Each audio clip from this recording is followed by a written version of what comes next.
जिचे पिढे बाळ जिचे पिढे बाळ प्राण तियेचा विकळ ऐसा मातेचा स्वभाव सूत्र दुरी कधी जीव प्रस्तुत प्राप्त प्रसंगी सेवेकरता निवडलेला अभंग महान भगवत भक्त संप्रदाय वरिष्ठ वैराग्यनिष्ठ एक तत्व जगद्गुरु श्री संत तुकोबराय प्राण इंद्रिय दमन हरिश्री सुमन जिजाऊ रमन श्री संत तुकोबराय भक्तीचा मळा प्रेमाचा पुतळा चैतन्याची चितकळा जगद्गुरु श्री संत तुकोबराय पोटात नाही आन घरात नाही धान समाजात नाही मान तरीही चित्तात समाधान जगद्गुरु श्री संत तुकोबराय घरात मोडकी खाट फुटका माठ गळकत ताट तरीही त्यांची वैकुंठाची वाट असा ज्यांचा परमार्थाचा थाट जगद्गुरु श्री संत तुकोबराय अखिल विश्वाचे गुरु आशिया खंडाचे गुरु पुणे जिल्ह्याचे गुरु संभाजीनगराचे गुरु तुमचे गुरु अमुचे गुरु सर्वांचे गुरु इथून पुढं आपलं कीर्तन सुरू विठ्ठल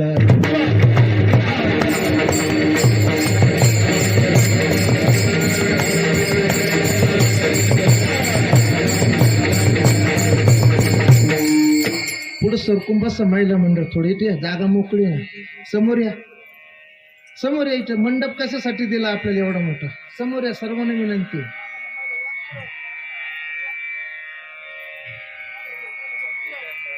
बाहेर उभे असलेले सर्व पाहुणे रावळे समोर भावकी थांबा त्या ठिकाणी सर्वांनी मंडपामध्ये येणे इकडे या समोर येऊन बसा सर्वांना विनंती आहे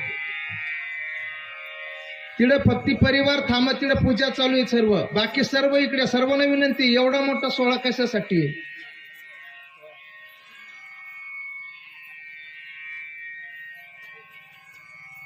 थोडं अंतर सोडून बसा समोर या अजून कोरोना गेला नाही पुढे या समोर या एकमेकाला खेटून बसू नका अंतर सोडा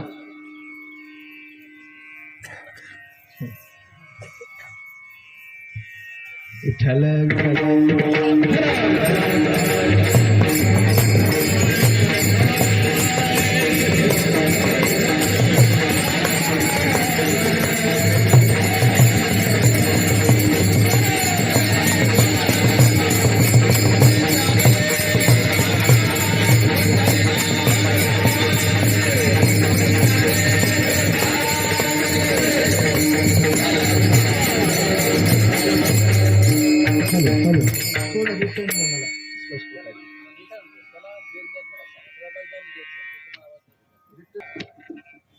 आपल्या हिंदू धर्माची संस्कृती आहे वाडवडिलांचा 10वा करावा 13वा करावा श्राद्ध करावं कशासाठी करावं शास्त्र सांगतंय प्रत्येक जीवावर 3 लोकांचं ऋण आहे पहिलं ऋण आहे देव ऋण दुसरं ऋण आहे पितृ ऋण आणि तिसरं आहे ऋषी ऋण देवाच्या ऋणातून या जीवाला मुक्त होता येतं या जीवाला ऋणातून मुक्त होता येतं का देवाची भक्ती करून देवाचं नामस्मरण करून दुसरं आहे ऋषी ऋण म्हणजे गुरुचं ऋण गुरुची सेवा करून गुरुच्या ऋणातूनही मुक्त होता येतं पण अद्यापही वाडवडिलांचे या जीवावर जे उपकार झालेले आहे जे ऋण झालेले आहे त्या ऋणातून ह्या जीवाला अद्यापही मुक्त होता येत नाही मग महाराज 10वा कशासाठी 13वा कशासाठी हे श्राद्ध कशासाठी बघा जर मुलांनी ठरवलं की आई वडिलाचं ऋण आपल्यावर आहे आई वडिलाच्या ऋणाची फेड म्हणून आपल्या या देहाचं कातडं काढायचं त्याचा जोडा शिवायचा आणि जोडा शिवून आई वडिलाला परिधान करण्यासाठी द्यायचा ऋणातून मुक्त होईल का तरीही ऋणातून मुक्त नाही मग महाराज 10वा 13वा हे प्रमाणे मुलावर वाडवडिलांचं ऋण आहे, पण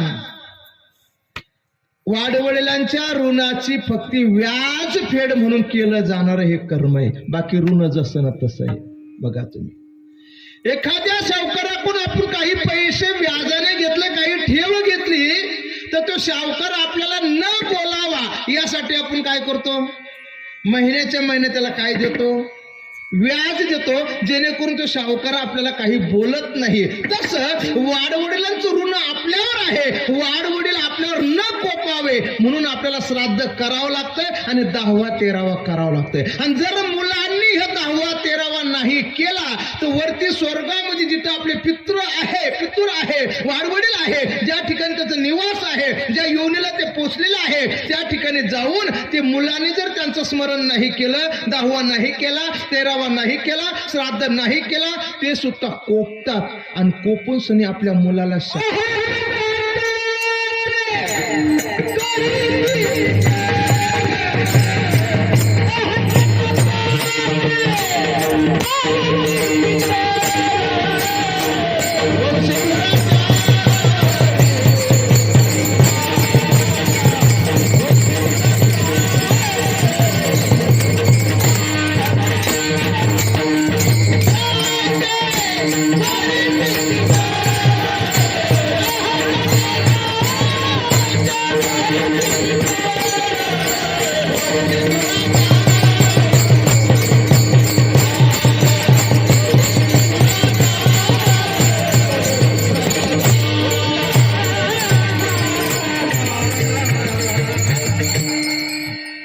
प्रमाण पाहिजे समर्थ. हा कटा ज्यांची करीती पित्तर वंशी दुराचारी पुत्र झाला का, ते सुद्धा हा कटा म्हणजे कोपतात आणि कोपून म्हणतात, अरे आपण मुलाला जन्म दिलाय, कसे मुलं आहे, आपलं स्मरण नाही, आपलं ध्यान नाही, वर्षातून एकदा का होईना आपल्यातर्फे आपल्याला जेवू घालत नाही, आपला तृप्ती करत नाही, म्हणून ते कोपतात आणि कोपून सनी आपल्या मुलाला शाप देतात. म्हणून आपल्याला असं वाटतंय काही वेळेला ज्याच घरात आई वडील राहतात त्याच घरात आपणही राहतो. मग आई वडील गेल्यानंतर त्याच घरात आपल्याला असं काही वातावरण निर्माण होतंय, ते घर कधी काही माणसं म्हणतात, अहो आम्हाला घरातून असं उचलून फेकल्यासारखं होत. काय म्हणतात, उचलून फेकल्यासारखं. ह्याच घरात राहतो, उचलून फेकल्यासारखं म्हणजे उदास अवस्था प्राप्त होते, तिला जीव लागत नाही आणि त्या ठिकाणी अशी दुःखमय वातावरण निर्माण होतं. याचं जर परिस्थिती कशामुळे असेल याचं जर आपण अवलोकन जर केलं की ही जी परिस्थिती होती, आपण आपल्या वाडवडिलांना जीवन तृप्त केलं नाही म्हणून त्यांचा कोप, म्हणून हे त्या ठिकाणी दुःखाचं वातावरण आहे. मुलांना ते कोपून शाप देतात. का देतात, कारण त्यांना ज्यांना आम्ही जन्म दिलाय ते आमचं स्मरण करत नाही, ध्यान करत नाही. म्हणून काही मुलं असे महाराज बरं का, 10वा 13वा झाला की मायबाप कोण गेले विसरून. काही मुलं असे सात्विक जन्माला येतात, आई वडील गेल्यानंतरही त्यांचं स्मरण करून, त्यांचं ध्यान करून, त्यांचा 10वा 13वा आधी त्या ठिकाणी असा थाटामाटामध्ये करतात की वाड वडील म्हणतात, वा आम्ही होतो तरी आमची सेवा केली आणि आम्ही गेल्यानंतरही अशी ही सेवा करतात, म्हणून त्यांचा कोपत नाही, ते आपल्या मुलांना आशीर्वाद.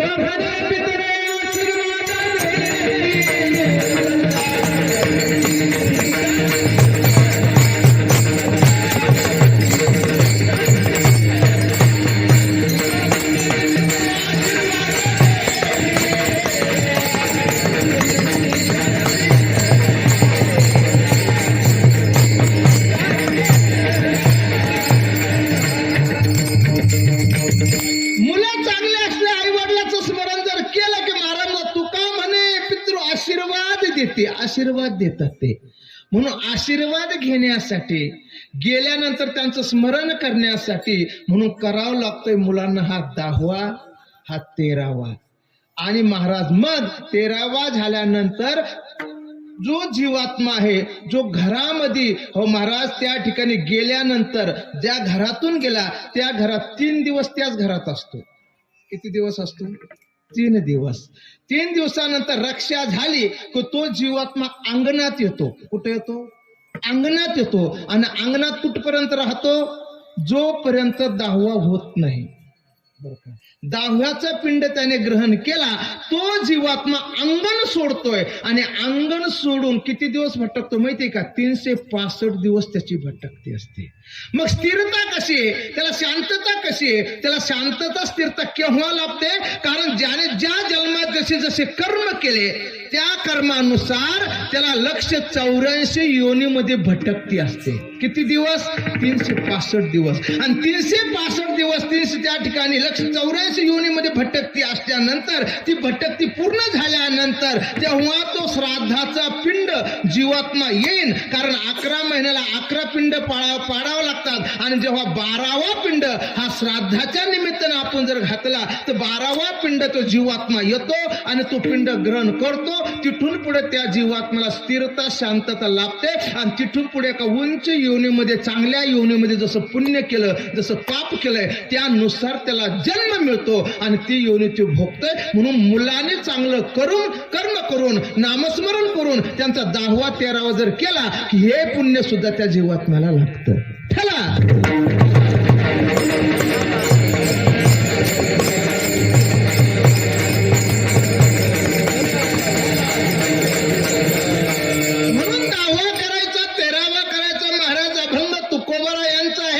मातेचं वर्णन करणारा आहे आणि संताचं महत्व पटवून देणार आहे.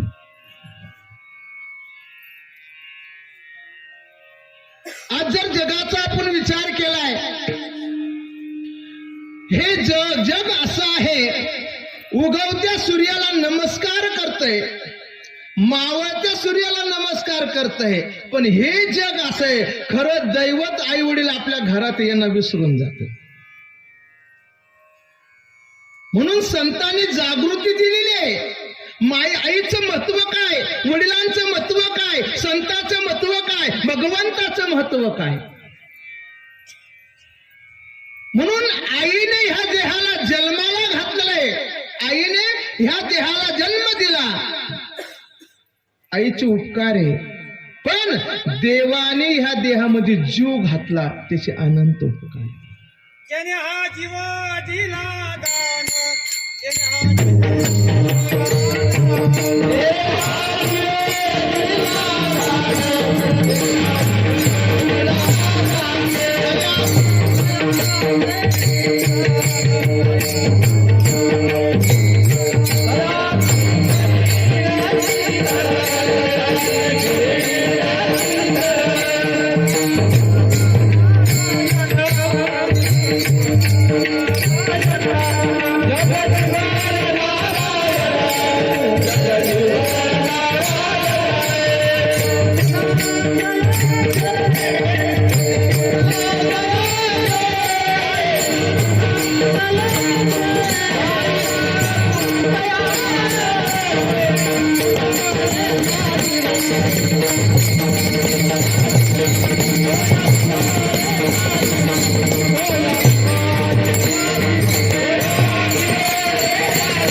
जग जीवन नारायण गायन गुण तयाचे.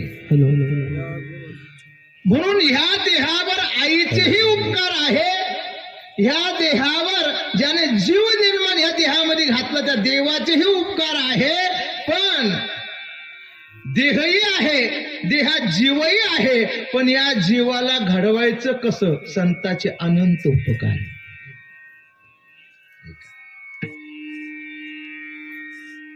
म्हणून आई शास्त्रामध्ये श्रेष्ठ जर कोणाला पहिला नमस्कार असन तो आईला सांगितलेला आहे. मातृदेव भव कोणाला पहिला नमस्कार, दुसरा पितृदेव, मग बाकीचे लावत चला पुढे. अगोदर कोणाचा मान आहे, आईचा आहे. महाराज आई श्रेष्ठ आहे. हो, देवाला वाटलं प्रत्येकाच्या घरामध्ये मला जाणं शक्य नाही, पण आईच्या रूपाने मी प्रत्येकाच्या घरामध्ये जावं आणि प्रत्येकाने माझं दर्शन घ्यावं म्हणून आई श्रेष्ठ सांगितलेली आहे. आणि आज ती मातोश्री या टाकळकर परिवारामध्ये नाहीये, तिचा दावा आहे.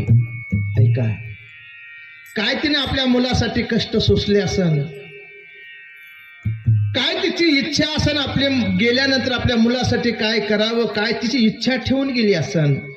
म्हणून त्या मातोश्रीने केलेले ह्या टाकळकर परिवारावर उपकार, त्या उपकाराची फेड ह्या टाकळकर परिवाराकडनं होऊ शकत नाही. कशी सेवा करायची, कशीही सेवा करा. एकुलता एक मुलगा त्या मातेला, जोपर्यंत लहान मुलगा होता आईने त्या मुलाची जोपासना केली, सांभाळलंय, लहानाचं मोठं केलंय. ती आई वयोवृद्ध झाली, जीर्ण अवस्था झाली, उठता येत नाही, बसता येत नाही, चालण्याची शक्ती नाही.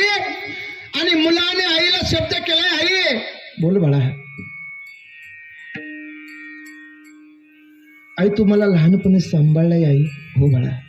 लहानाचं मोठं केलंय. हो बाळा. नको ते जोपासना माझी केली आई तू. हो बाळा केले. मग काय म्हणणं आहे तुझं? आई मला एकच म्हणणं आहे, तू केलेले लहानपणीचे उपकार मला ठेवायचे नाही. मग तू जसं जसं माझा सांभाळ केला ना आई, त्याच पद्धतीने मी तुला सांभाळणार. अरे बाळा कसं शक्य आहे? नाही आई मी करणार. जशी आई लहानपणी मुलाची जोपासना करते, सांभाळते, त्याच पद्धतीनं हा मुलगा आपली आई वयोवृद्ध झालेली आहे, उठता येत नाही, बसता येत नाही, चालण्याची शक्ती नाहीये.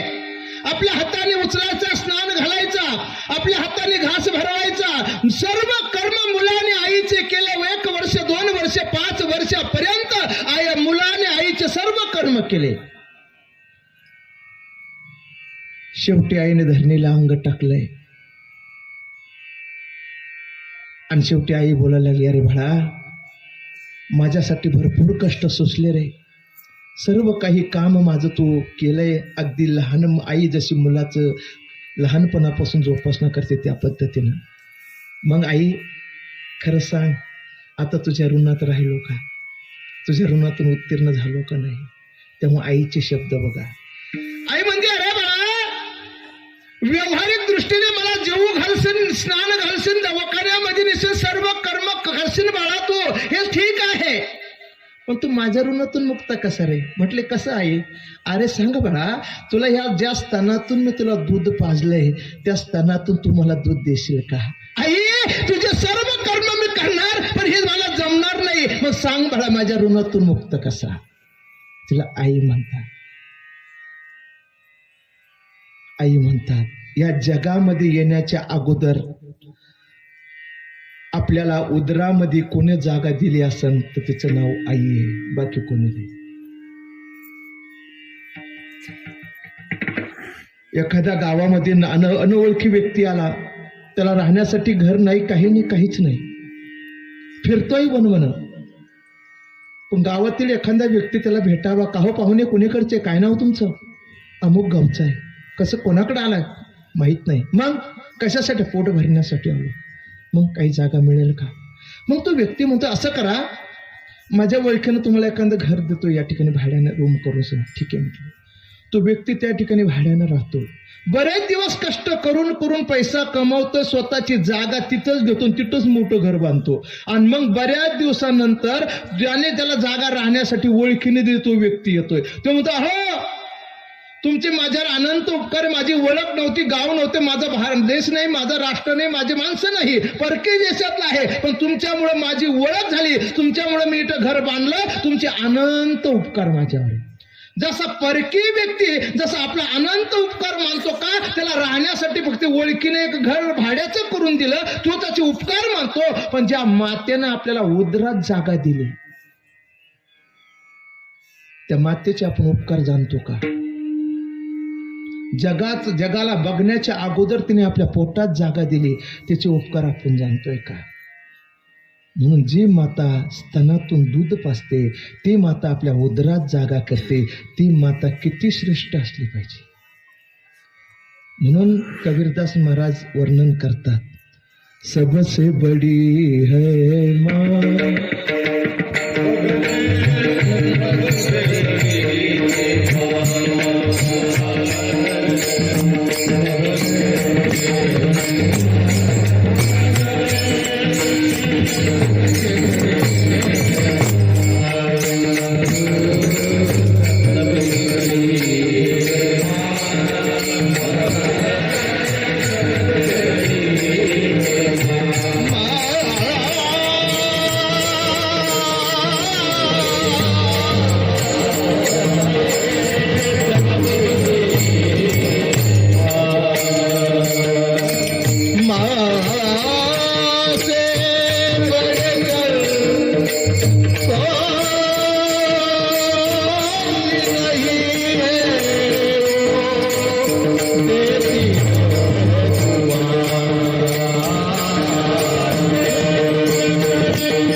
सबसे बडी है माँ.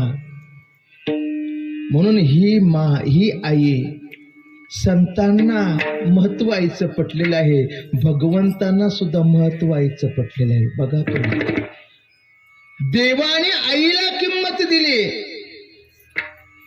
ज्या गणराज गणपतीचे आपण त्या ठिकाणी उत्सव साजरा करतो, त्या गणराज गणपतीनं पहिलं दर्शन आई वडिलाचं घेतलंय. आणि जे गणपती बसवतात ते आई वडिलाला ढावळून मी तो उत्सव साजरा करतात.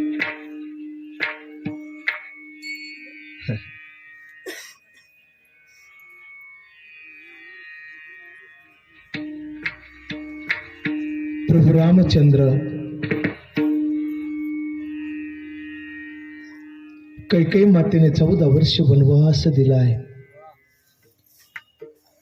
आणि प्रभू रामचंद्र भ्राता लक्ष्मण सीतामाई अनोने पायाने 14 वर्ष वनवास भोगून सने बोलिला वाल्मिक तैसेची करीन वर्तुनी दावीन नामा म्हणे. सीता मातेचं हरण झालं, त्या रावणाने सीता मातेचं हरण केलंय आणि प्रभू रामचंद्राने युद्धासाठी सज्ज झाले. वानर सैन्य जल सोबत घेऊन सने त्या लंकेवर स्वारी केली. रावणाला मारलेला आहे, रावण धारातीर्थ पडलेला आहे, प्रभू रामचंद्राचा विजय झालेला आहे. आणि पुन्हा प्रभू रामचंद्र अयोध्यामध्ये माघारी आल्यानंतर त्या प्रभू रामचंद्राने अगोदर कोणाचं दर्शन घ्यावं? सगळ्यांना रामायण माहिती. कौशल्य मातेचं दर्शन नाही घेतलं, सुमित्रा मातेचं दर्शन नाही घेतलंय, प्रजेला नाही भेटले, पण सर्वात अगोदर दर्शन घेतलंय कोणाचं? कैकेयी मातेचं. का दर्शन घ्यावं त्या मातेचं? तिनं तर वनवास दिलाय. कैकेयी माते जवळ गेले आणि चरणावर मस्तक ठेवायला लागले. जन्माला जिचा जो मुलगा आहे भरत, कैकेयी मातेचा भरत बोल, दादा त्या मातेचं दर्शन घेऊ नको, ती माता वाईट आहे, तिने दादा तुम्हाला 14 वर्ष वनवास दिलाय, मला अशी माता मान्य नाही दादा. अरे भरता असं बोलू नको, तिने जरी मला 14 वर्ष वनवास दिलाय, पण आईचं महत्व भरता तुला माहित नाही. आईचं फार मोठं काळीज असतंय, फार मोठं मन असतंय. ह्या जगामध्ये जरी मी अवतार घेतला तरी मला आई मान्य आहे भरता. दादा 14 वर्ष वनवास दिला आहे तिने तुम्हाला. नाही भरता असं बोलू नको. अरे आई, या आईने जर मला 14 वर्ष वनवास दिला नसता भरता, मला नद्यांचं तीर्थांचं दर्शन झालं नसतंय, मला साधू संतांचं महत्व कळालं नसतंय, मला ऋषी मुनीचं दर्शन झालं नसतं, अनेक तीर्थक्षेत्राचं दर्शन घेऊन सनी माझी पतिव्रता स्त्री किती पतिव्रत आहे हे माझ्या आईमुळे मला कळालं. आणि आज मला लंकेवर विजय जो मिळाला हा माझ्या कैकेयी मातेचा आशीर्वाद आहे. ही स्वतःच्या नावाला कलंकित झाली भरता, पण माझं नाव लौकिक केलं, तिला आई म्हणतात. मला सांगा, कैकेयी नाव कोणी आपल्या बहिणीचं मुलीचं आज ठेवलेलं आहे का? आहे कोणाचं कैकेयी नाव? का जी स्वतःच्या नावानं कलंकित झाली, पण आपल्या मुलाचं नाव, प्रभू रामचंद्राचं नाव लौकिक करते, हिला आई म्हणतात. प्रभू रामचंद्राला आई मान्य महाराज. आई, ते आईचं दर्शन घेतात, कितीही त्रास दिला तरी त्यांना आई मान्य. मग तुम्ही आम्ही का आई वडील ढावला? आपल्याला का ते मान्य नाही? कैकेयी मातेच्या डोळ्यामध्ये अश्रू आले, अश्रू व्हायला लागले आणि कैकेयी मातेने प्रभू रामचंद्राला आलिंगन दिलंय. रामा, खरंच माझ्यावर प्रसन्न आहे बाळा? हो आई प्रसन्न आहे. अरे एवढा वनवास देऊन तू माझं दर्शन घेतोय? हो आई हो प्रसन्न आहे. प्रभू रामचंद्र अश्रू गाडे, काही काही माता रडताय. तू माझ्यावर खरंच प्रसन्न आहे रामा? हो आई प्रसन्न आहे. मग मला एक तुझ्याकडे मागू का, एक वचन देतो का? हो आता लक्ष्मण होते सोबत. दादा वचन देऊ नका, आता तरी विचार करा. हा हो पहिल्या वचनाने 14 वर्ष वनवास भोगलाय, आता विचार करा. अरे नाही लक्ष्मणा असं काहीच होणार नाही. बोला आई काय इच्छा आहे तुझी? अरे मी तुला वनवास दिलाय, 14 वर्ष वनवास फिरला तू, अनवणी पायाने, पायात काही नाही, वल्कले परिधान केली त्या ठिकाणी, सर्व काही हो वनवास भोगलाय. नको तो त्रास मी तुला दिला रामा, पण माझी अशी इच्छा आहे. तरीही तू माझं दर्शन घेतलंय, पण माझी अशी इच्छा आहे माझ्या पोटी तो जन्म घ्यावा, अशी माझी इच्छा आहे. कोण म्हटले? काही माता. आई तुला माहिती आहे तुझी इच्छा आहे ना जन्म घ्यावा? हो घ्यावा. पण आई हा जो अवतार आहे माझा, हा राम अवतार, एक वचनी एक पत्नी एक बाणी, रघुकुल रित सदा चली आई, प्राण जाए लेकिन वचन. मग तुझी इच्छा पूर्ण करणार आहे केव्हा? ह्या अवतारात नाही आहे, पण द्वापार युगामध्ये तुझी इच्छा पूर्ण करणार. द्वापार युगामध्ये भगवंत अवतीर्ण झाले. बंदी खाण्यामध्ये ज्या देवकी मातेच्या उदरी जन्माला आली ती देवकी माता झाली कैकेयी. आई तुझ्याच पोटी जन्म घेणार, पण दूध मात्र माझ्या कौशल्य मातेच पिणार. दूध पिण्यासाठी गोकुळामध्ये यशोदा मातेकडे आले, जन्म घेतलाय, वचन दिलंय, पूर्ण झाले. सांगण्याचा महत्वाचा मुद्दा एकच आहे, कैकेयी माता जरी होती, तिने वनवास जरी दिला तरी भगवंताला ती मान्य आहे. म्हणून भगवंताने आईला महत्व दिलंय. आणि इथं सुद्धा संत आईचा दृष्टांत देतात. विठ्ठल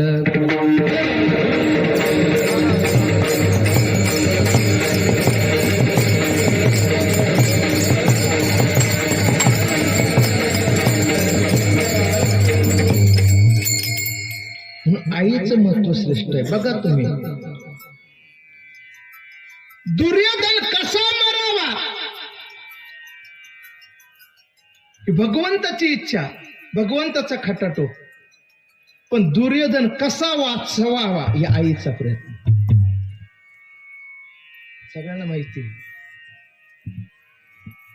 दुर्योधन धर्माकडे आले आणि धर्माला बोलायला लागले. धर्मा अरे मी वज्र दे केव्हा होणार, याचा काही उपाय माहिती आहे का? धर्मराज कधी खोटं बोलत नाही. आपला विरुद्ध आहे, आपल्या संगत लढणार आहे, आपल्यावर शस्त्र चालवणार आहे, आणि आपण त्याला ते गोष्टी सांगावं का? काही लोक सांगत नाही महाराज. आपेगावला संस्थेत असताना कोल्हापूर गुरुजी आमचे गुरु आहे बरं का, विष्णुबा कोल्हापूरकर. असे 25 मुलं 25-30 मुलं असायचे तिथं. आणि 30-25 मुलं रात्री, आता मुलं मधले हुड असतात ते रूम सोडून दिली, रूमात झोपायचं, असं ढेकळात जाऊन झोपलेला. आता ढेकळात जाऊन, आता शेतकरी वर्ग आहे आपण, ढेकळा साधी असते का? ढेकळाखाली काही असतं. एक मुलगा जसा झोपला तर एका ढेकळाखाली नांगीधारी साधू होते.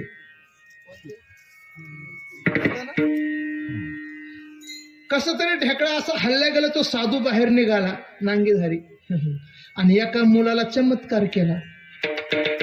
असा मुलगा रडायला लागला, बोंबलायला लागला. बाबा आम्ही तिथंच होतो. जसं उठलं मी त्या मुलाला उचल, म्हणला काय झालं बघितलं, उजेड वगैरे आणला, बघितलं तर तो पडायला लागला बिंचू.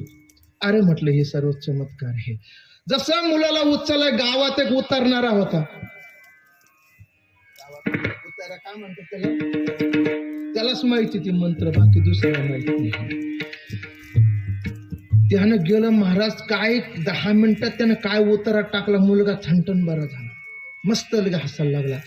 आणि मी म्हटलं त्या उतार्याला, का हो असा कोणता मंत्र म्हटला जेणेकरून मुलगा अगदी बरा झाला? म्हटलं हे मला तरी सांगा. म्हणे महाराज कोणाला सांगायचं नसतं.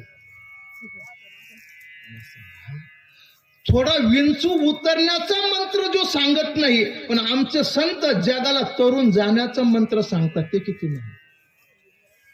ज्याच्यावर शस्त्र चालवायचं, ज्याला मारायचं, तो सांगतो तू वज्रदेही केव्हा होणार. हे पूर्वीचे लोक होते, संकट आलं तरी खरं बोलायचे. हे आताच अवघड झालं. धर्म कशाने मिसळ वज्रदेही होणार. धर्मराज बोले, अरे दुर्योधना, तुझं आहे तुझं पाशी.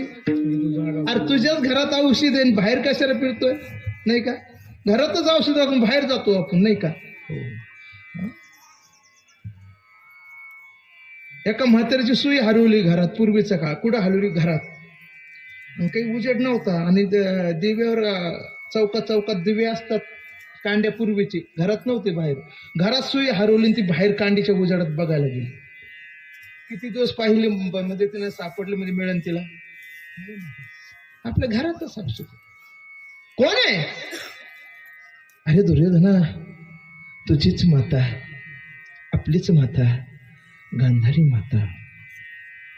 डोळ्याला पट्टी बांधलेली आहे. धृतराष्ट्र हे अंध होते तेव्हापासून डोळ्याला पट्टी बांधलेली, पण इतकं तेज तिच्या डोळ्यामध्ये आहे. तिनं जर त्या मातेनं तुला डोक्यापासनं तर पायात नखापर्यंत न्यायलाय ना, बघितलंय ना, वज्रदेही होशील. पटलं नाही दुर्योधनाला, पटलं नाही. कारण दुर्बुद्धीच्या लोकांना खरं कधी पटत नाही. कधी पटत नाही. म्हटलं आपण आपल्या आईलाच विचारावं. आईनं पट्टी बांधली होती. आई जवळ गेला, आई धर्मराज जे बोलतात ते सत्य आहे का? काय बाळा, तू माझ्याकडे दृष्टी टाकली, माझ्या देहावर तुम्ही वज्रदेही होणार. हो दुर्योधना, होणार. कसं? उद्या सकाळी माझ्याकडे निवस्त्र ये. अंगावर बोट भरवी, चंदी नसले पाहिजे, निवस्त्र, नग्न अवस्थेमध्ये माझ्याकडे यायचं. ठीक आहे. दुर्योधन निघालाय, मला निवस्त्र झालाय आणि आईच्या भेटीसाठी निघाला, वज्रदेही बनण्यासाठी निघाला. पण ज्यांचा पाठीराखा भगवंत आहे पांडवांचा, त्याला कळणार नाही का ह्या युक्त्या? त्याला काय कळत नाही महाराज. जाणे अंतरीचे सकळ नारायण, चतुरत शिरोमणी, गुण लावण्याची खाली मुकुट सकळा म्हणे, धन्य तूची विठोबा. त्याला काय कळणार नाही. कबीरदास महाराज म्हणतात, अजय मौला बन के बाग पुकारे वो क्या अल्ली बहिरा है, हाजी मुंगी के पैर में घुंघरू बजे वो भी अल्लाह सुनता है. त्याला काय कळणार नाही. सरळ कळतंय ना. तर काही लोक आमचे सकाळी घरात चहा पिली, घर पूजा नाही, काही नाही, चहा पिल्यानंतर गल्लीत येतात. मारुतीचं मंदिर असतं. आल्यानंतर ते म्हणतात, आता आल्या चहा पिल्यानंतर काही ना सवय असते. कशाची? दुकानात जातात, बिडी पेटवतात. अरे म्हटलं गल्लीत तो आला तर कामात काम दोन करून घ्या. कुठं? मारुतीच्या मंदिरासमोर येतात. बिडी पेटलेलीच असती. असा हात माग करताना असं दर्शन झालं. मग त्या मारुतीला दिसत नाही माग काय घ्यायचं. देवाला कळत नाही घ्यायचा काय पाठी. अरे त्याला सगळं कळतंय. हो, सगळं कळतंय. भगवंताने जाणलंय दुर्योधनाचा खटाटप काय चालू आहे. भगवंताने एका माळ्याचं रूप घेतलंय आणि फुले विकण्यासाठी त्या द्वारामध्ये येऊन उभे ठाकले आणि दुर्योधनाची स्वारी निघाली. अरे बाबा, नग्न अवस्था आहे, कुठे निघाला? बोलू नका. मग आईच्या भेटीला चालला. आईच्या भेटीला जाणं. आई ही स्त्री आहे आणि स्त्री समोर जाताना पुरुषांनी कधीही या अवस्थेत जाऊ नये. जा, माझं काही म्हणणं नाहीये, पण लज्जास्तव तेवढी एक जागा तरी झाकावी. काय बोलता? नाही बाबा, मी सुद्धा माझ्या आई समोर जातो, पण असं जात नाही. कोण? भगवंत. आता खेळी आहे, नटखटे. काय करावं? काही नाही, लज्जास्तव पती एक जागा तेवढी झाकून घ्या. माणसाचं एवढं कर्तव्य बघा. काय कर? माझ्याकडे वस्त्र नाही, आता काही नाही, मी हे फुलाची लंगोटी करूनच आणली आहे. भगवंताने ती फुलाची लंगोटी दिली, दुर्योधनाने ती परिधान केली आणि आई समोर गेले. आई, मी आलोय. गांधारी मातेने डोळ्यावरची पट्टी काढली आणि पार केसापासून भगवंत त्या दुर्योधनाकडे दृष्टी टाकली तर पायाच्या नखापर्यंत दृष्टी टाकली. सर्व देह वज्रदेही झालाय महाराज, पण ज्या ठिकाणी जी लंगोटी हाराची होती तेवढीच जागा कच्ची राहिली. हे भगवंताने जाणलंय आणि त्याच कच्च्या जागेवर गदा मारून भीमदादाची तो गतप्राण झालेला आहे. हा दृष्टांत संपला. सिद्धांत असा आहे, दुर्योधन कसा मरावा हा भगवंताचा प्रयत्न आहे आणि आपला मुलगा कसा वाचावा. कितीही दृष्ट असू द्या, किती याच्यामुळे आपलं सर्व कौरव सैन्याचा नाश झाला तरी दृष्ट मुलगा आहे, तरी मुलगा वाचवावा या आईचा प्रयत्न आहे. म्हणून आई श्रेष्ठ आहे महाराज. म्हणून मुलं दुःखी असले तर आई दुःखी होते.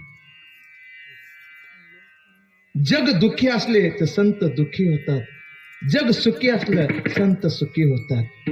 महाराज संग माऊली म्हणतात, पायी काटा नेते तरी जीवी अंगी उमटे. म्हणजे पायात जर काटा टोचला तर वेदना कुठं होत्या? डोळ्याला अश्रू येतात. तसे संत दुःखी नाही, जग दुःखी संत दुःखी. जग सुखी संत सुखी. तसा मुलगा सुखी तर आई सुखी. ध्यानात ठेवा.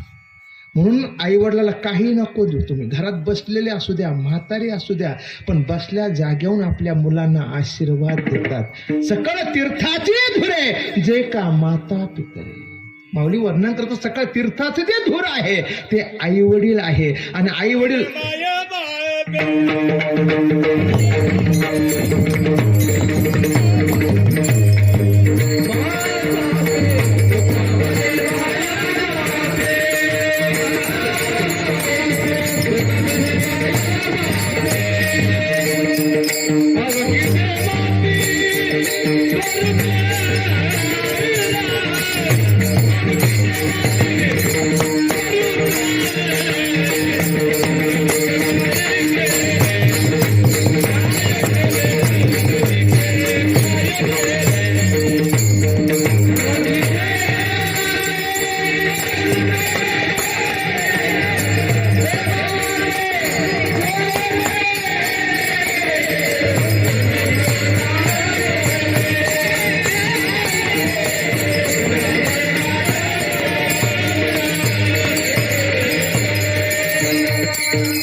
कसेही असू द्या, म्हातारे असू द्या, त्याच्याकडे काम नका का होऊ द्या, काही असू द्या, पण आपल्या घरामध्ये बसलेले आई जर घरात आहे घरची मांगल्यता आहे आणि वडील जर घरात आहे घराचं अस्तित्व आहे.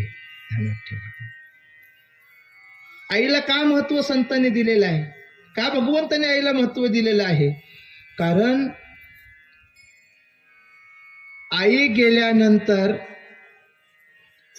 बापाला आई होता येत नाही आणि बाप गेल्यानंतर आई बापाचीही भूमिका घेते आणि आईचीही भूमिका घेऊन मुलाचा सांभाळ करते. तिचं नाव आई. तिचं नाव आई आहे. अर्धवट डोळे मिटून जे प्रेम करते हिला मैत्रीण म्हणतात. डोळे वटरून जी प्रेम करते हिला पत्नी म्हणतात. आणि डोळे मिटेपर्यंत प्रेम करते हिला आई म्हणतात.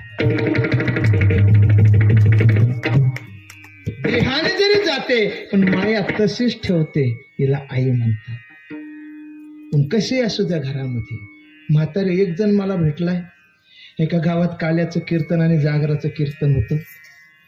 जागराचं कीर्तन झालं आणि काल्याचं दुसरं जी पुन्हा मुक्काम केला गावामध्ये आणि फेटा सोडल्यानंतर पुन्हा दुसऱ्या एका घरी मुक्कामी जायचं. ते तिसरा ग्रस्त आला. महाराज जय हरी जय हरी. कुठंच जायचं नाही, माझ्या घरी मुक्काम करायचा. 15-20 लाखाची गाडी समोर आणली उभी केली. बसा महाराज. बसलो महाराज. बसला गाडीत. गाडी निघाली चालता. महाराज दिवाळीच गाडी घेतली, नवीच आहे. वा, स्वतः घेतली महाराज. आई वडिलांना काही केलं नाही. मला बोला. पुन्हा पुढे गेलो. गाडी घरासमोर उभी राहिली. गाडीतनं उतरलो. बंगला दिसला मोठा. महाराज हो 2 वर्ष झाले बांधलाय. स्वतःच बांधला महाराज. आई वडिलांना काहीच केलं नाही. मला पुन्हा आता मला एक रात्र काढायची होती.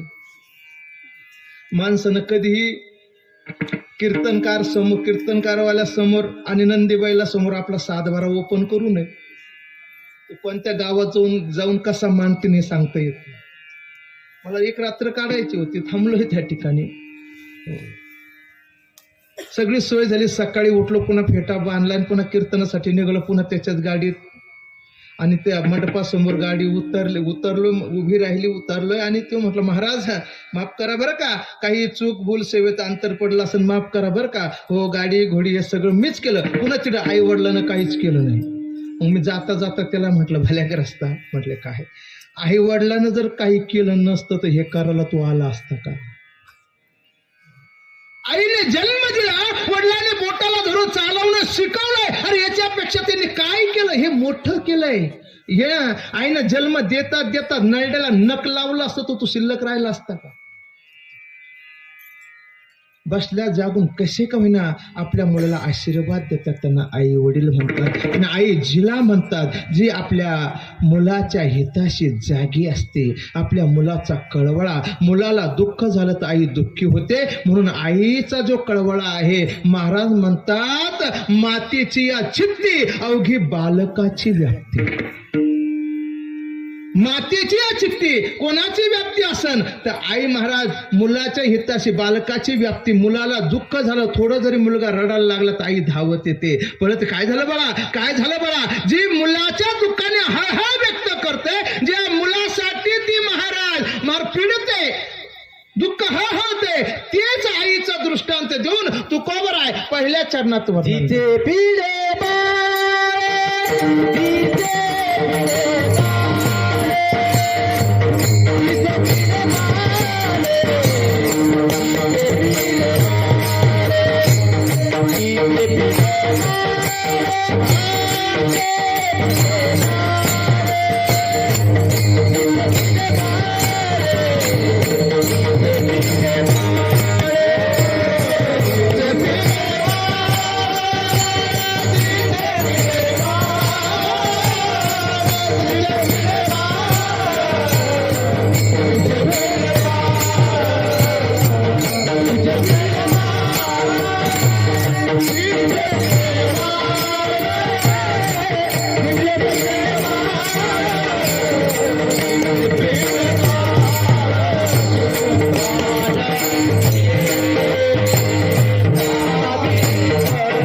प्राण तेच तो महाराज विकाळ.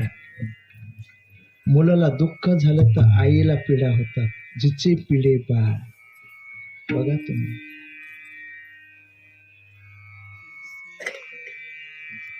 जगामध्ये एक आई आहे, ती पिलांना खाते. एक आई अशी आहे, ती पिलासाठी देहच अर्पण करून देते. जी पिलांना खाते ती सर्पिण आहे, आणि जी पिलासाठी देह अर्पण करून देते तिला विंचवी म्हणतात. विंचवीने जरी पिलांना जन्म दिला ते पिल्लं विंचविलं, म्हटलं आई तुझं कर्तव्य तू केलंय, आम्हाला जन्माला घातलंय आई, पण आमची खाण्याची व्यवस्था काय, आम्ही काय खावं.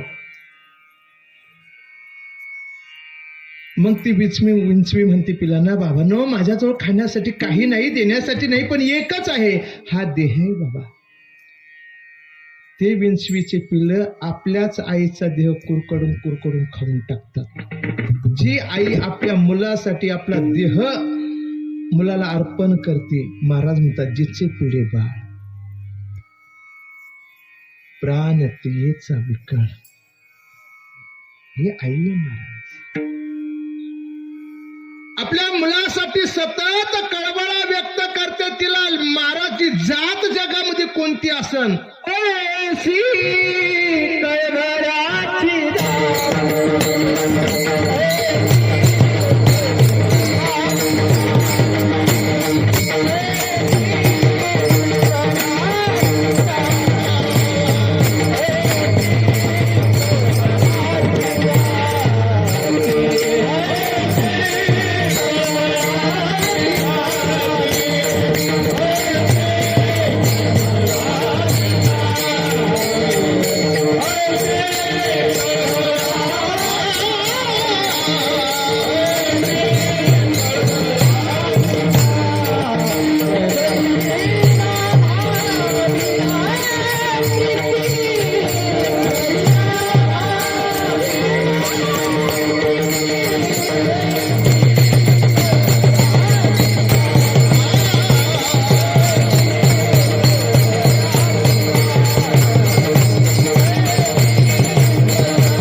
जातीचं नाव आहे आई.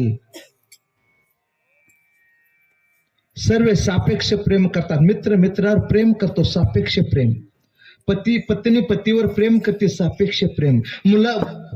वडिलावर प्रेम करतात, सापेक्ष प्रेम आहे. हे जग काही घेतल्याशिवाय प्रेम करते, काही घेतल्याशिवाय. ध्यानात ठेवा, सापेक्ष प्रेम आहे. पण जगामध्ये ही जात अशी आहे, त्या जातीचं नाव आहे आई. निरपेक्ष प्रेम करते, तिचं नाव आहे ऐशी कळवळ्याची जाती. करी लाभा विना प्रीती, काही न लाभ घेता जी प्रेम करते तिचं नाव आहे आई. जगामध्ये 4 वर्ग आहे. एक वर्ग आहे तळमळणारा, दुसरा वर्ग आहे मळमळणारा, तिसरा वर्ग आहे जळजळणारा, आणि चौथा वर्ग आहे कळवळणारा. पहिला वर्ग आहे तळमळणारा. अंतःकरणामध्ये तळमळ असावी. कोणाविषयी? काही मी उद्धार पावेल, काही कृपा करेल नारायण, असे तुम्ही सांगा. संत जन करा समाधान कृपा माझे. जे जे भेटे तयासीत, कुणाला बी बोलत आहात. कारण तळमळ अंतःकरणात. तुकोबराला तळमळ निर्माण झाली. तुकोबराची पहिली वारी भगवंताच्या भेटीसाठी निघाले. वेळापूरच्या 10व्यापर्यंत गेले आणि 10व्यावर जाऊन सनी भगवंत भेटणार. भगवंताच्या पायी वारीसाठी आलेलो आहे, पण भगवंत कुठे आहे, कसा आहे मला माहित नाही. प्रत्येक वारकऱ्याला तुकोबरा बोलायला लागले आणि विचारायला लागले, काहू भगवंत कसा आहे, मला भेटेल का? त्यांचं गाव कोणतं, कोण्या गावी आहे सांगा हा विठ्ठल.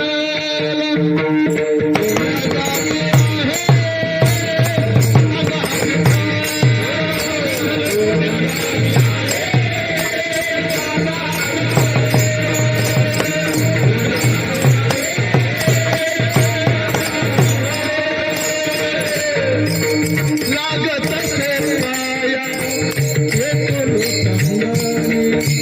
लागत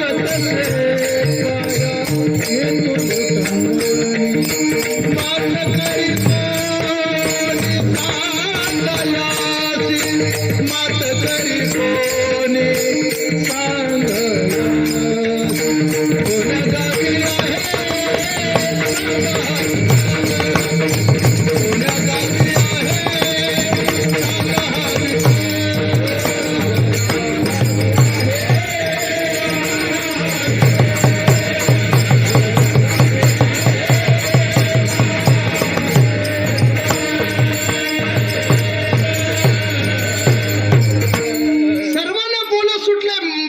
पहिलीच वारी आहे. देव कसा आहे माहिती नाही, गाव कोणतं आहे माहिती नाही, पहिली वारी तर तुकोबरा वारी करायला म्हटलं कोण्या गावी आहे बाबा सांगा मला भेटेल का?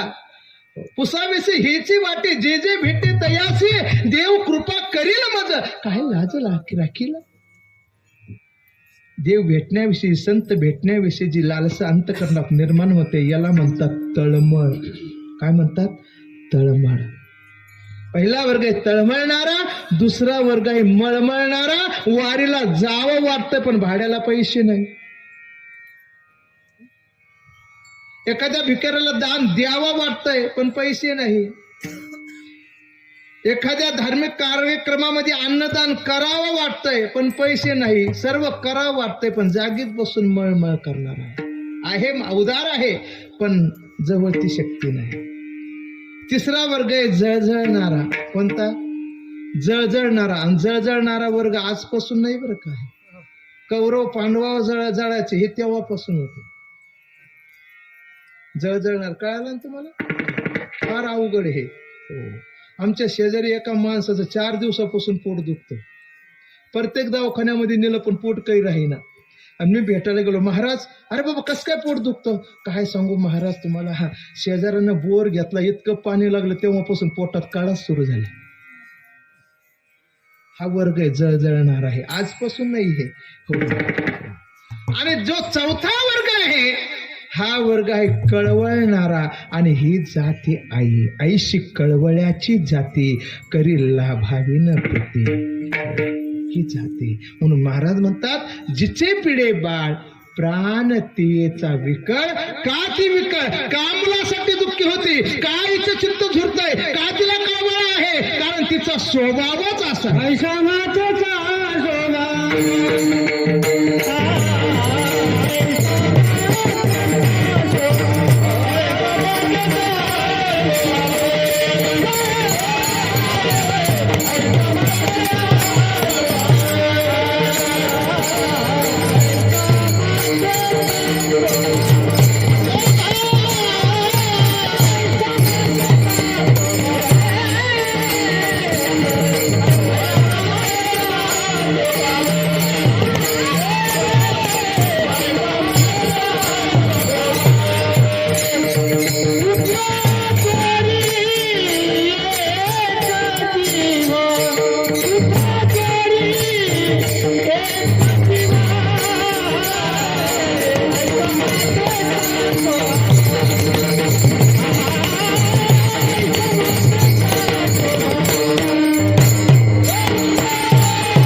स्वभाव कैसा.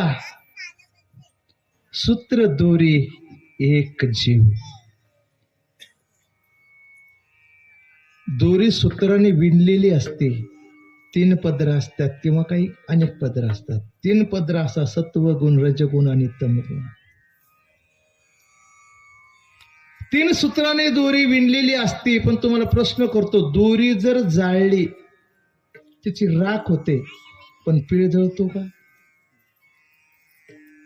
तसे तुकोबरा म्हणतात आई देहाने गेली तरी तिची माया आपल्या परिवारावर तशीच असते. सूत्र दोरी एक जीव. ती देहाने जाते पण आपली माया प्रेम तसंच शिल्लक ठेवते. याच्यासाठी तुम्हाला एक दृष्टांत देतोय.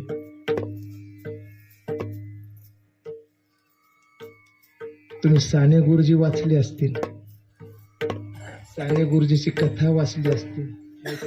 अनेक आता त्या कथा पाहिजे, ते चरित्र पाहिजे महाराज. आता काय मुलांना लॉकडाऊन लागलं, पुरं अभ्यासच बुडाला सगळा नाही का. साने गुरुजीचं लहानपणीचं नाव होते श्याम. गरिबीची परिस्थिती होती आणि वडिलांनी साने गुरुजींना शिकण्यासाठी पुण्याला टाकलंय, पुण्याच्या शाळेने. इकडं आईला आजार जडलेला होता, कॅन्सर सारखा मोठा आजार झालेला होता. आईने आपल्या पतीला बोलून दाखवले माझा असा आजार आहे. जोपर्यंत आई आहे ती आपल्या परिवाराला आपला आजार दाखवत नाही, आजार लपवून ठेवते. माझ्यामुळे या परिवाराला दुःख होईल म्हणून कोणाला बोलत नाही. मुलांपासून, पतीपासून, आईपासून, वडिलापासून जी माता मुलाला जन्म देते कधीच कोणाला दुःख सांगत नाही. मला श्याम पुण्यामध्ये शिकत असताना आई रात्री 12 वाजता श्यामच्या स्वप्नात गेले. बाळा, अरे मी आजारी रे, मला भेटण्यासाठी ये. दचकून श्याम उठलाय आणि उठून सनी पुन्हा जागे झाले. बघतोय घडीकडे तर अरे 12 वाजले. पुन्हा श्याम झोपले महाराज आणि सकाळी 4 वाजता पुन्हा स्वप्न पडले. अरे श्याम, मी आजारी आहे, तुला भेटण्यासाठी माझी लालसा निर्माण झाली, माझ्या अंतःकरणामध्ये तुझ्याविषयी प्रेम जागी झालं. श्याम, एक वेळ ये, मला भेटून जा. स्वप्नामध्ये त्या ठिकाणी भास झालाय. श्याम डचकून उठले. अरे रात्री 12ला स्वप्न पडलंय ते खोटं असतं म्हणायचं, पण आई सांगत होती जे 4ला 5ला स्वप्न पडतंय ते खरं सत्य असतंय. श्याम उठले, मित्रांना बोलायला लागले. अरे माझी आई बिमार आहे, आजारी, मला भेटण्यासाठी जायचं, पण काय करावं. पुण्यापासून पालघर फार लांब आहे आणि जाण्यासाठी भाडं लागते 5 रुपये एसटीनं, पण माझ्याकडे पैसे नाही, काय करावं. सगळ्या मित्रांनी सवंगडाने कसे तरी जमा करून सनी 1-1 रुपया 4 50 पैसे 8 असे जमा करून कसे तरी 3 रुपये झाले बघ. पण भाडे किती लागते एसटीला? 5 रुपये. एसटी स्टँडवर श्याम आलाय, बघतोय काही एसटी नाहीये, कोणी नाहीये, तिथंच थांबलेला आहे. पण काय करावं, आपला जाता येणार नाही. 3च रुपये आपल्या जवळ आहे. एक भरून मागाहून एक मुंबई मार्गाने एक एसटी आलेली आहे. त्या एसटीतून एक जोडप परिवार उतरलाय. पैसे कमी आहे. पती पत्नी आहे, एकाकडे पतीकडे भली मोठी सुटकेस आहे, पण त्याला ते वजन जमत नाही महाराज. सगळं पिशव्या त्याच्या जवळ, सुटकेस त्याच्या जवळच आहे.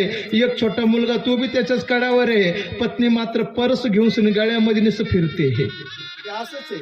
पतीजण सगळा संसार ओढायचा. हो, कप हिंडे दारोदार. बघितलंय महाराज, आवाज दिला. का रे बाबा, कोण तू? 8 वर्षाचं वय आहे श्यामचं, जादा मोठे नाही महाराज, 9 वर्षाचे किंवा 10 वर्षाचे असतील. अरे बाळा, कोण तू? काय नाव तुझं? श्याम. कशासाठी थांबलाय?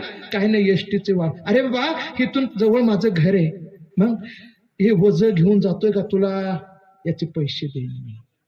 सुटकेस घेतोय का माझी? हो. असं तेच पाहिजे होतं, 2 रुपये कमी होते महाराज. हो, किती देणार पैसे? अरे बाबा 5 रुपये देणार, घे सुटकेस माझ्या घरापर्यंत. इतकं वजनदार सुटकेस, कोवळा मुलगा श्याम. दोघं पती पत्नीने ती उचलून संच्याच्या डोक्यावर दिली महाराज. पण आईला भेटण्यासाठी जायचं, भाडं मिळणार, पैसे मिळणार म्हणून श्यामनं विचार केला नाही. ती सुटकेस डोक्यावर घेतली. कसं तरी महाराज डोक्याला रोतायला लागली. चालत चालत ते घर जवळ आले. हे पती पत्नी गप्पा करत करत पाठीमागच राहिले आणि श्याम पुढे चालत राहिल्यानंतर घर जवळ आलं. आणि जवळ आल्यानंतर आता हात लावण्यासाठी कोणी नाही. वजनदार सुटकेस आहे, कशी खाली घ्यायची? एका भीतीचा सहारा घेतलाय, डोकं भीतीला लावलंय, टेकत टेकत खाली घेतली. पण भीतीचा कसा तरी काही एखादा कोपरा लागला, त्या सुटकेशीचा कोंडा तो कुलूप तुटून गेला. जसा तो ग्रस्त धावत आला. अरे काय तुला जमत नाही का? कशाला वजा वाहतो? हे एवढा मोठा 50 रुपयाचा हा सुटकेशीचा कोंडा आहे, भारी सुटकेस आहे आणि कोंडा मोडला. तो हात मागा केला, जोड्याची थापड श्याम त्या तोंडामध्ये लावून दिली. पत्नीला दया आली. ओ मारू नका, मुलगा आहे, कोवळा आहे, कशाला मारतात? बघ ना, 50 रुपयाचं नुकसान केलं, सुटकेशीचा कोंडा मोडलाय. हो जाऊ द्या, लेकरू आहे, जा बळा, रडू नको. आपल्या जवळून 1 रुपया काढला आणि त्या महिलेने श्यामला दिलाय. ते 3 आणि 1 झाले, 4च रुपये झाले. पुन्हा श्याम आपल्या बस स्टँडवर आले. एसटी लागली, एसटी पालघर निघाली, एसटी लागली. त्या एसटी मध्ये बसले आणि कंडक्टर म्हटले, बाळा कुठं जायचं? पालघर. माहिती तिकीट किती आहे? किती आहे? 5 रुपये. हो साहेब, माझ्याकडे 4च रुपये. नाही जमणार, उतर खाली. त्याच्यातला एक जण म्हटला, हो साहेब किती पैसे द्यायचं? 4 रुपये.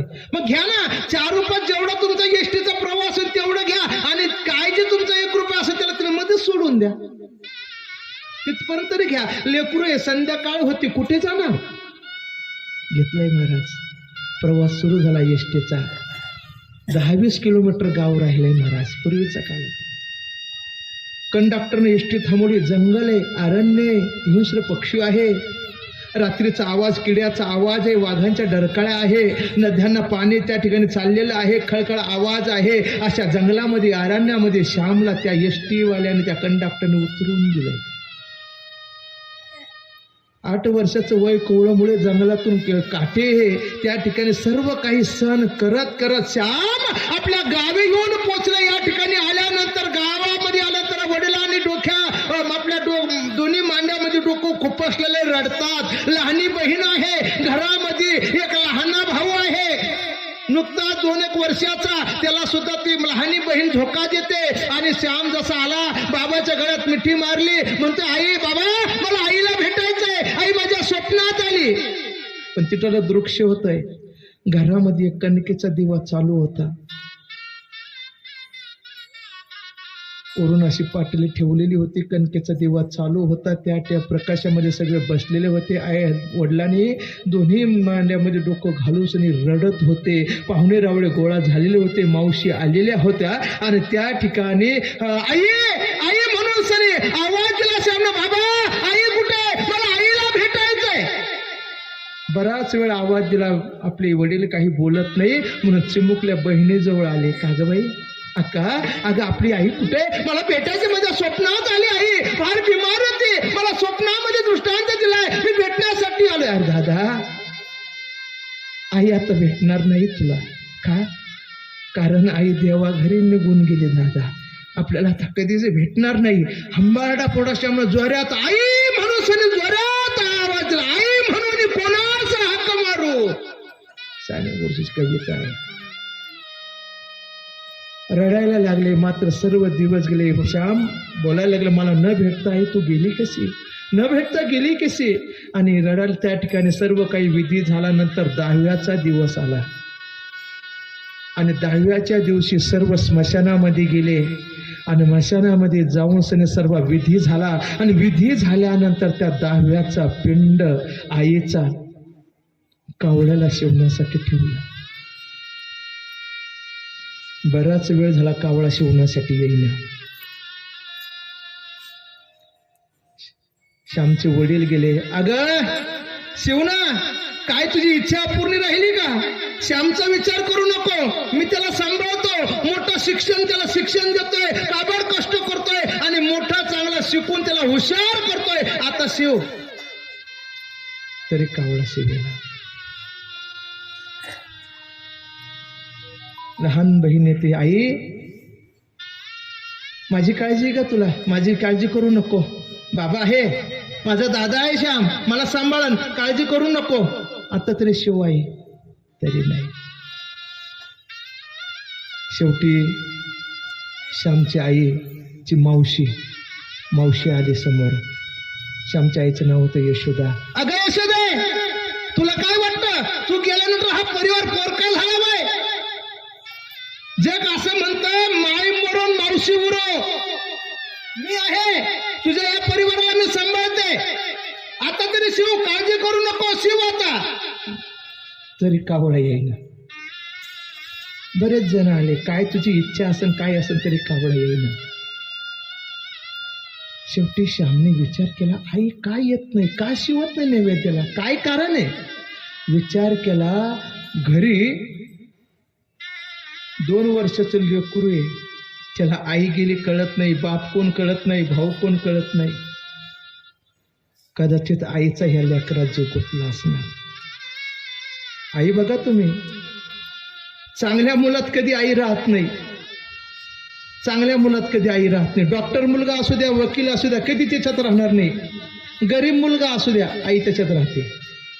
देहाने चांगला आहे, त्याच्यात आई राहणार नाही. पण एखादा अपंग मुलगा असू द्या, पांगळा असू द्या, आंधळा असू द्या, आई सगळ्या मुलांना सोडून देते, त्या मुलाचा सांभाळ करते. तिचं नाव आई आहे. नासमज मुलगा आहे, कळत नाही, श्यामनं जसं स्मशानपासून महाराज धावत पळत आपल्या घरी आले आणि त्या न कळत मुलाला उचललंय लहान्या आणि स्मशानामध्ये आणलंय. आई मला कळतंय तुझा जीव कोणात गुंतलाय, ह्या बारीक मुलात गुंतलाय ना, घाबरू नको आई, याचा सांभाळ मी करते. तरी आई येईना. शेवटी मावशीनं तो मुलगा घेतला. ए यशोदे, मला माहितीये तुझा जीव कोणामध्ये आहे, या मुलामध्ये अडकलाय ना, घाबरू नको, याचा मी सांभाळ करते, याला मी सांभाळते. मुलाला घेतलं, त्याचे पटापटा मुकू घेतले मावशीने आणि असं तोंडून हात फिरवला, परदेशी कावळा आला, पिंडाला शिवला. आई देहाने जरी गेली तर मायेने शिल्लक आहे, म्हणून सूत्र दोरी एक जीव. ऐसा मातेचा स्वभाव, सूत्र दोरी एक जीव. उठोबा रखुमाई.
मातेचा स्वभाव, सूत्र दोरी एक जीव. तुकोबरा म्हणतात, आई गेल्यानंतर मुलाने समजावं आपला सुखाचा समुद्र आटला, असं समजावं. जी सुखाची विश्रांती देणारी आहे ती विश्रांतीच आता राहिली नाही. आणि विश्रांती जर कुठे मिळत असन तर ह्या आईच्या जवळ मिळते. अभंगाच्या सुखाची विश्रांती,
कुठे मिळत असन? उमटे मातेचे या चित्ते.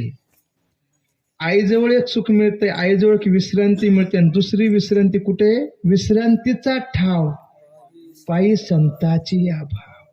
दुसरी विश्रांती कुठे मिळते? संताच्या सानिध्यामुळे. हो, बघा तुम्ही गेल्यानंतर विश्रांती कुठे मिळणार नाही. महाराज सगळ्या जगाचे अपराध पोटात घालून, सर्व परिवाराचे दुःख पोटात घालून जी अहोरात्र आपल्या मुलासाठी झटत असते, कष्टत असते, त्याचं नाव आई. म्हणून मुलाला विश्रांती कुठे मिळत असन तर आईच्या पदराखालीच. बघा, बाकी काहीच नाही.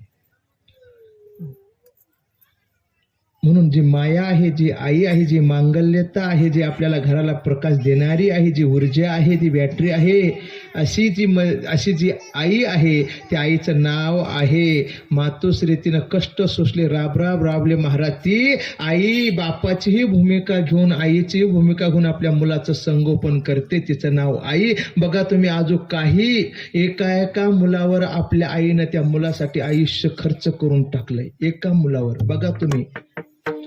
अजून काही मिलिटरी मॅन, काही जे मेलेले आपल्या युद्धामध्ये त्यांचे वीर झाले, त्यांच्या पत्न्या बघा एका मुलावर आज त्या मुलाला पोसतात, सांभाळतात. का? माझं आयुष्य संपलं चालन तरी मी या मुलाचा सांभाळ करेन. त्याचं नाव आई आहे. आणि आई गेल्यानंतर बाप तसा राहतो का? असा रडतो, पाहुणे येईपर्यंत असा रडतो. पाहुणे म्हणतात का रडता भाऊ, का झालं? काही नाही हो, ती गेली तर जाऊ द्या, पण मुलाचं कसं होईल? ती गेली तर जाऊ द्या, पण मुलाचं कसं होईल? म्हणजे त्याला आई होता येत नाही.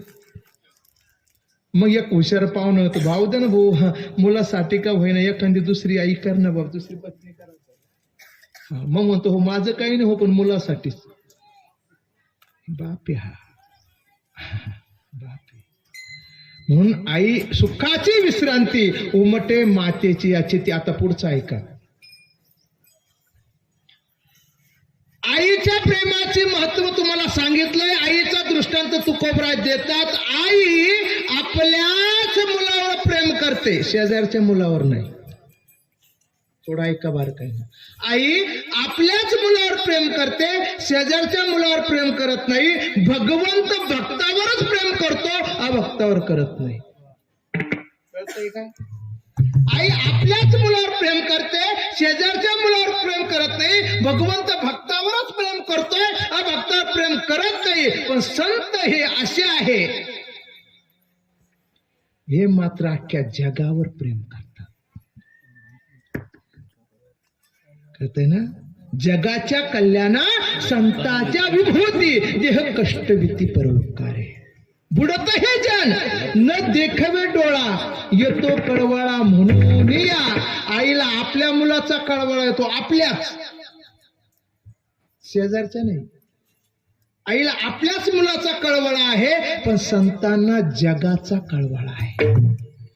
म्हणून तुकोबराय म्हणतात आई आपल्या मुलावर प्रेम करते, भगवंत भक्तावर प्रेम करतो, पण संत अख्ख्या जगावर प्रेम करतात. म्हणून ते कृपावंत आहे.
कृपावंत ऐसा मातेचा स्वभाव पुत्र दोरे एक जीव ज्ञानेश्वर.